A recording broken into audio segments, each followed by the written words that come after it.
ಶ್ರೀರಾಮನ ಕಟೌಟ್ಗೆ ಬ್ಲೇಡ್ ಹಾಕಿದ ಪ್ರಕರಣಕ್ಕೆ ಸಂಬಂಧಪಟ್ಟಂತೆ ಸದ್ಯಕ್ಕೆ ಹೊಸ ಫ್ಲೆಕ್ಸ್ ಅನ್ನ ಅಲ್ಲಿ ಅಳವಡಿಸಲಾಗಿದೆ ಅನ್ನೋದು ಗೊತ್ತಾಗ್ತಾ ಇದೆ.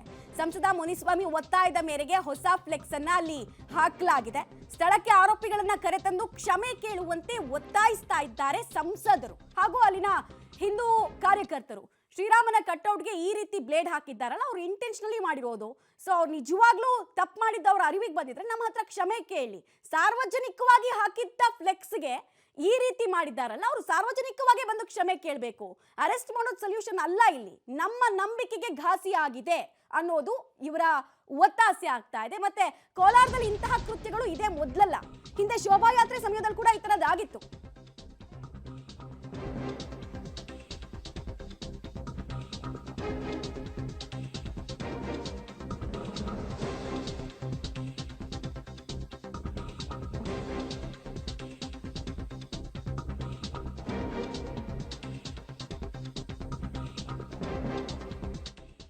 ಇನ್ನು ಶ್ರೀರಾಮ ಫ್ಲೆಕ್ಸ್ ನ ಹರಿದಂತಹ ವಿಚಾರಕ್ಕೆ ಸಂಬಂಧಪಟ್ಟಂತೆ ಅಲ್ಲೇ ಬಳಿ ಇರುವಂತಹ ಕಸಾಯಿಖಾನೆಗೆ ಮುತ್ತಿಗೆ ಹಾಕೋ ಕೆಲಸವನ್ನು ಮಾಡಿದ್ದಾರೆ. ಕಸಾಯಿಖಾನೆಯ ಮಜ್ನು ಎಂಬಾತನಿಂದ ಈ ಕೃತ್ಯ ಆಗಿದೆ ಅನ್ನೋದು ಆರೋಪ. ಮುಳಬಾಗಿಲು ಪಟ್ಟಣದ ಜಹಂಗೀರ್ ಮೊಹಲ್ಲಾದಲ್ಲಿ ಬಿಗುವಿನ ವಾತಾವರಣ ಕೂಡ ಸೃಷ್ಟಿಯಾಗಿದೆ. ಆ ಕಸಾಯಿಖಾನೆಗೆ ಮುತ್ತಿಗೆ ಹಾಕಿ ತಮ್ಮ ಆಕ್ರೋಶವನ್ನ ವ್ಯಕ್ತಪಡಿಸ್ತಾ ಇದ್ದಾರೆ ಕಾರ್ಯಕರ್ತರು. ಭಗವಧ್ವಜ ಹನುಮಧ್ವಜವನ್ನ ತಂದಿದ್ದಾರೆ, ಜೊತೆಗೆ ಕಸಾಯಿಖಾನೆಗೆ ಮುತ್ತಿಗೆ ಹಾಕಿದ್ದಾರೆ. ಇಲ್ಲಿಂದಲೇ ಹರಿತವಾದ ವಸ್ತುವನ್ನ ತಗೊಂಡು ಹೋಗಿರೋದು ಅಪಚಾರ ಮಾಡಿದ್ದಷ್ಟೇ ಅಲ್ಲ, ನಮ್ಮ ನಂಬಿಕೆಗೆ ಕೊಡಲಿ ಪೆಟ್ಟು ಕೊಡೋ ಕೆಲಸವನ್ನ ಮಾಡಿದ್ರಲ್ಲ, ಇದು ಉದ್ದೇಶಪೂರ್ವಕವಾಗಿ. ಇವ್ರ ಹಿಂದೆ ಯಾರ್ಯಾರಿದ್ದಾರೆ ಅವರೆಲ್ಲರೂ ಸಮಾಜಕ್ಕೆ ಮಾರಕವಾಗಿರೋರು, ಅವ್ರನ್ನೆಲ್ಲರನ್ನು ಅರೆಸ್ಟ್ ಮಾಡಬೇಕು ಅನ್ನೋದು ಕೂಡ ಇವರ ವಾದ. ಡೀಟೇಲ್ಸ್ ಕೊಡ್ತಾರೆ ರವಿ. ಈ ವಿನಾಶಕಾರಿ ಮನಸ್ಥಿತಿ ಇದೆಯಲ್ಲ, ಇದನ್ನ ಏನಂತ ಕರಿಬೇಕು ಅನ್ನೋದು ಗೊತ್ತಾಗ್ತಾ ಇಲ್ಲ. ಸದ್ಯಕ್ಕೆ ಈ ಪ್ರಕರಣಕ್ಕೆ ಸಂಬಂಧಪಟ್ಟಂತೆ ಎಷ್ಟು ಜನರನ್ನ ವಶಕ್ಕೆ ಪಡೆದಿದ್ದಾರೆ. ಇಂಟೆನ್ಷನ್ ಬಹಳ ಕ್ಲಿಯರ್, ಕುಚೋದ್ಯ ಮಾಡಬೇಕು, ಘಾಸಿ ಮಾಡಬೇಕು ಅನ್ನೋದು ಇಂಟೆನ್ಷನ್ ನ ಹಿಂದೆ ಇರೋರು ಎಷ್ಟು ಜನ ಅನ್ನೋದು ಈಗ ಪ್ರಶ್ನೆ. ಖಂಡಿತ ಮಮತಾ, ಈಗಾಗಲೇ ಘಟನೆ ಸಂಬಂಧ ಇಬ್ಬರನ್ನು ಮುಳಬಾಗಿಲು ನಗರ ಪೊಲೀಸರು ವಶಕ್ಕೆ ಪಡೆದಿರ್ತಕ್ಕಂಥದ್ದು. ನಾವು ಇವತ್ತು ಗುಣಗುಂಟೆಪಾಳ್ಯ ಬಳಿ ಇರುವಂಥ ಶ್ರೀರಾಮನ ಫ್ಲೆಕ್ಸ್ ಮುಂಭಾಗದಲ್ಲಿದ್ದೇವೆ. ಇಲ್ಲಿ ನೋಡೋದಾದ್ರೆ ಸಂಸದ ಮುನಿಸ್ವಾಮಿ ನೇತೃತ್ವದಲ್ಲಿ ಹಿಂದೂ ಪರ ಸಂಘಟನೆಗಳು ಈಗಾಗಲೇ ಪ್ರತಿಭಟನೆಯಲ್ಲಿ ಭಾಗವಹಿಸಿರ್ತಕ್ಕಂಥದ್ದು. ಅಂದರೆ ಹಿಂದೂ ಧಾರ್ಮಿಕ ಭಾವನೆಗಳಿಗೆ ಧಕ್ಕೆ ಆಗುವ ರೀತಿಯಲ್ಲಿ ಶ್ರೀರಾಮನ ಫ್ಲೆಕ್ಸ್ ಅನ್ನ ಬ್ಲೇಡ್ನಿಂದ ವಿಕೃತಿ ಮೆರೆದಿರ್ತಕ್ಕಂಥದ್ದು, ಅಂದರೆ ಬ್ಲೇಡ್ನಿಂದ ಹರಿದು ಹಾಕಿರುವಂಥ ಘಟನೆ ಇದಾಗಿರ್ತಕ್ಕಂಥದ್ದು. ಈ ಹಿನ್ನೆಲೆಯಲ್ಲಿ ಈಗಾಗಲೇ ಸಂಸದ ಮುನಿಸ್ವಾಮಿ ನೇತೃತ್ವದಲ್ಲಿ ಹಿಂದೂ ಪರ ಸಂಘಟನೆಗಳು ಈಗಾಗಲೇ ಪ್ರತಿಭಟನೆಯನ್ನು ಮಾಡ್ತಾ ಇರ್ತಕ್ಕಂಥದ್ದು. ಸ್ಥಳದಲ್ಲಿ ಬಿಗುವಿನ ವಾತಾವರಣ ನಿರ್ಮಾಣ ಆಗಿರುವ ಪರಿಣಾಮ ಸ್ಥಳದಲ್ಲಿ ಹೆಚ್ಚಿನ ಪೊಲೀಸ್ ಬಂದೋಬಸ್ತನ್ನು ಕೂಡ ಮಾಡ್ಕೊಂಡಿರ್ತಕ್ಕಂಥದ್ದು. ಇನ್ನು ಸಂಸದ ಮುನಿಸ್ವಾಮಿ ನೇತೃತ್ವ ಈಗಾಗಲೇ ಹಿಂದೂ ಪರ ಸಂಘಟನೆಗಳು ಪ್ರತಿಭಟನೆಯನ್ನು ಮಾಡೋದಕ್ಕೆ ಮುಂದಾಗಿರ್ತಕ್ಕಂಥದ್ದು. ಇದು ನೋಡೋದಾದ್ರೆ ಇದು ಗುಣಗುಂಟೆಪಾಳ್ಯದಲ್ಲಿರುವಂಥ ಫ್ಲೆಕ್ಸು, ಇನ್ನೊಂದು ಜಹಾಂಗೀರ್ ಮೊಹಲ್ಲಾ ಬಳಿ ಇರುವಂಥ ಒಂದು ಫ್ಲೆಕ್ಸು. ಎರಡೂ ಫ್ಲೆಕ್ಸ್ಗಳನ್ನು ಕಿಡಿಗೇಡಿಗಳು ಏನು ಬ್ಲೇಡ್ನಿಂದ ಹರಿದು ಹಾಕಿರ್ತಕ್ಕಂಥದ್ದು. ನ್ಯಾಯ ಕೊಡಬೇಕು, ಜೊತೆಗೆ ಜೈ ಶ್ರೀರಾಮ್ ಅನ್ನೋ ಘೋಷವಾಕ್ಯಕ್ಕೆ ವಿವಿಧ ಪ್ರಗತಿ ಏನು ಹಿಂದೂ ಪರ ಸಂಘಟನೆಗಳು ಈಗಾಗಲೇ ಪ್ರತಿಭಟನೆಯಲ್ಲಿ ಭಾಗವಹಿಸಿರ್ತಕ್ಕಂಥದ್ದು. ನಾವು ನೋಡೋದಾದ್ರೆ ಏನು ಈ ಒಂದು ಫ್ಲೆಕ್ಸ್ ಅನ್ನ ಇಲ್ಲಿ ಹರಿದು ಹಾಕಿರುವಂಥ ಘಟನೆ ಇದಾಗಿರ್ತಕ್ಕಂಥದ್ದು. ಈ ಒಂದು ಫ್ಲೆಕ್ಸ್ ಅನ್ನ ಕಳೆದ ರಾತ್ರಿ 10 ಗಂಟೆ ಸುಮಾರಿಗೆ ಕಿಡಿಗೇಡಿಗಳು, ಅಂದ್ರೆ ವಿಕೃತ ಮನಸ್ಸಿನ ಹಿಂದೂ ಭಾವನೆಗಳಿಗೆ ಧಕ್ಕೆ ತರುವಂತ ಕೆಲವು ಕಿಡಿಗೇಡಿಗಳು ಈ ಒಂದು ಫ್ಲೆಕ್ಸ್ ಅನ್ನ ಹರಿದು ಹಾಕಿರುವಂತದ್ದು. ಇನ್ನು ಇದು ದೃಶ್ಯಗಳನ್ನು ನೋಡಿದ್ರೆ ಸಂಘಟನೆಗಳು ಜೈ ಶ್ರೀರಾಮ್ ಅನ್ನು ಘೋಷಣೆ ಈಗಾಗಲೇ ಮಾಡ್ತಾ ಇದ್ದಾರೆ. ಮಾತಾಡೋದಕ್ಕೆ ಸಂಸದರು ನಮ್ಮ ಜೊತೆಗಿದ್ದಾರೆ, ಅವ್ರಿಗೆ ಮಾತಾಡ್ತಾರೆ. ಏನು ಸರ್ ನಿಮ್ಮ ಡಿಮ್ಯಾಂಡ್? ಮುಳಬಾಗಿಲಿನಲ್ಲಿ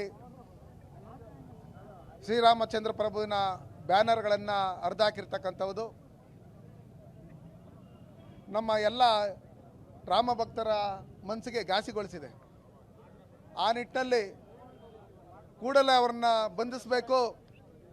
ಇದರಿಂದ ಯಾರ್ಯಾರಿದ್ದಾರೆ, ಇದ್ರಿಗೆ ಯಾರು STP ಅವರು ಸಪೋರ್ಟ್ ಇದ್ದಾರಾ, ಪಾಪ್ಯುಲರ್ ಫ್ರಂಟ್ ಆಫ್ ಇಂಡಿಯಾದವ್ರು ಸಪೋರ್ಟ್ ಮಾಡಿದಾರಾ, ಇಲ್ಲಾಂದರೆ ಸಿದ್ದರಾಮಯ್ಯನವ್ರ ಸರ್ಕಾರ ಕರ್ನಾಟಕದಲ್ಲಿ ಅಧಿಕಾರಕ್ಕೆ ಬಂದಿದ್ದಾದಮೇಲೆ ಏನು DG ಹಳ್ಳಿ KG ಹಳ್ಳಿ ಘಟನೆ ನಡೆದು ಪೊಲೀಸ್ ಜೀಪ್ಗಳು ಬೆಂಕಿ ಇಕ್ಕಿದ್ರು, ಪೊಲೀಸ್ ಸ್ಟೇಷನ್ಗೆ ಬೆಂಕಿ ಇಕ್ಕಿದ್ರು, ಪೊಲೀಸರ ಮೇಲೆ ಕಾರ್ಗಳು ಹಚ್ಚಿದ್ರು, ಅಂಥವ್ರದ್ದು ಕೇಸ್ಗಳನ್ನೆಲ್ಲ ಮನ್ನಾ ಮಾಡ್ತೀರಿ, ಖುಲಾಸೆ ಮಾಡ್ತೀರಿ ಅಂತೇಳಿ ಆಶ್ವಾಸನೆ ಕೊಟ್ಟಿರ್ತಕ್ಕಂಥ ಈ ಕಾಂಗ್ರೆಸ್ನವ್ರದ್ದು ಏನಾದರೂ ಸಪೋರ್ಟ್ ಇದೆಯಾ? ಇದನ್ನು ಕೂಡಲೇ ತನಿಖೆ ಮಾಡಬೇಕು. ಯಾರ್ಯಾರು ನಮ್ಮ ಶ್ರೀರಾಮಚಂದ್ರ ಪ್ರಭುವಿನ ಬ್ಯಾನರ್ನ ಹರಿದಾಕಿದ್ದಾರೆ ಅವರು ಈ ಫ್ಲೆಕ್ಸನ್ನು ಮತ್ತೆ ಹಾಕಿ ಬಹಿರಂಗವಾಗಿ ಕ್ಷಮಾಯಾಚನೆ ಮಾಡಬೇಕು ಅಂತ ಹೇಳ್ಬಿಟ್ಟು ಹೇಳಿ ನಾವು ಮುಳಬಾಗಿಲು ತಾಲೂಕು ಹಿಂದೂ ಧರ್ಮದ ಭಾವನೆಗಳಿಗೆ ಧಕ್ಕೆ ಆಗುವ ರೀತಿಯಲ್ಲಿ ನಡ್ಕೊಂಡಿದ್ದಾರೆ. ನಮ್ಮ ಶ್ರೀರಾಮಚಂದ್ರ ಪ್ರಭುವಿನ ಏನು ಇಡೀ ಪ್ರಪಂಚದಲ್ಲಿ ಎಲ್ಲರೂ ಪ್ರೀತಿಸಿದಂಥ ಸಂದರ್ಭದಲ್ಲಿ ನಾವೆಲ್ಲ ಈ ದೇಶದಲ್ಲಿ ಇರ್ತಕ್ಕಂಥವರೆಲ್ಲ ನಾವೆಲ್ಲ ಭಾರತಾಂಬೆಯ ಮಕ್ಕಳು ಅಂತ ಹೇಳ್ಬಿಟ್ಟು ನಾವೆಲ್ಲ ಇರ್ತಕ್ಕಂಥ ಸಂದರ್ಭದಲ್ಲಿ ಈ ರೀತಿ ಕಿಡಿಗೇಡಿ ಕೆಲಸ ಮಾಡ್ತಾ ಇರ್ತಕ್ಕಂಥವ್ರು ಯಾರು ಇದ್ದಾರೆ ಅವ್ರನ್ನ ಕೂಡಲೇ ಬಂಧಿಸಬೇಕು. ಜೊತೆ ಈಗಾಗಲೇ ಇಬ್ಬರನ್ನ ಬಂಧಿಸಿದ್ದಾರೆ. ಅಂದ್ರೆ 22ನೇ ತಾರೀಕು ಅಯೋಧ್ಯೆ ಹಬ್ಬದ ವಾತಾವರಣ ಇದೆ. ಈ ಮಧ್ಯೆ ಇದು ಮಾಡಿರೋದಕ್ಕೆ ಏನು ಪ್ರಮುಖ ಕಾರಣ ಇರ್ಬೋದು ಸರ್? ಅವ್ರಿಗೆ ಏನೇ ಮಾಡಿದ್ರೂ ಸಿದ್ದರಾಮಯ್ಯ ಸಪೋರ್ಟ್ ಮಾಡ್ತಾರೆ, ಕಾಂಗ್ರೆಸ್ ಅವ್ರು ಸಪೋರ್ಟ್ ಮಾಡ್ತಾರೆ ಅನ್ನೋ ಬಲ ಇದೆ ಅವ್ರಿಗೆ.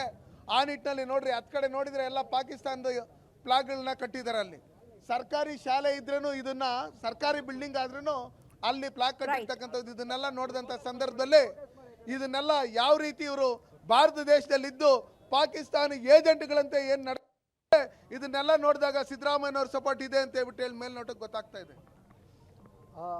ಮಮತಾ, ಇದಿಷ್ಟು ಸಂಸದ ಮುನಿಸ್ವಾಮಿ ಅವರ ಮಾತಾಗಿರ್ತಕ್ಕಂಥದ್ದು. ಇನ್ನು ಈಗಾಗಲೇ ಹಿಂದೂ ಧರ್ಮಕ್ಕೆ ಭಾವನೆ ತರುವಂಥ ರೀತಿಯಲ್ಲಿ ಫ್ಲೆಕ್ಸ್ಗಳನ್ನು ಹರಿದು ಹಾಕಿರುವಂಥ ಪ್ರಕರಣಕ್ಕೆ ಸಂಬಂಧಿಸಿದಂತೆ ಈಗಾಗಲೇ ಸ್ಥಳದಲ್ಲಿ ಬಿಗುವಿನ ವಾತಾವರಣ ನಿರ್ಮಾಣ ಆಗಿರ್ತಕ್ಕಂಥದ್ದು. ಹೆಚ್ಚಿನ ಪೊಲೀಸ್ ಬಂದೋಬಸ್ತನ್ನು ಆಯೋಜನೆ ಮಾಡಿರ್ತಕ್ಕಂಥದ್ದು. ಜೊತೆಗೆ ಹಿಂದೂ ಪರ ಸಂಘಟನೆಗಳಿಂದ ಜೈ ಶ್ರೀರಾಮ್ ಅನ್ನೋ ಘೋಷವಾಕ್ಯಗಳೊಂದಿಗೆ ಈಗಾಗಲೇ ಪ್ರತಿಭಟನೆಯನ್ನು ನಡೆಸ್ತಾ ಇರ್ತಕ್ಕಂಥದ್ದು. ಮಮತಾ, ಧನ್ಯವಾದ ರವಿ. ತಮ್ಮ ಮಾಹಿತಿಗಾಗಿ ಒಂದು ಬ್ಯಾನರ್ ಅನ್ನ ಸಹಿಸಕ್ಕಾಗಲ್ವಲ್ಲ, ಇವ್ರು ಎಂತ ವಿಷಜಂತುಗಳಿರಬಹುದು ಅನ್ನೋ ಪ್ರಶ್ನೆ ಜನರದ್ದು.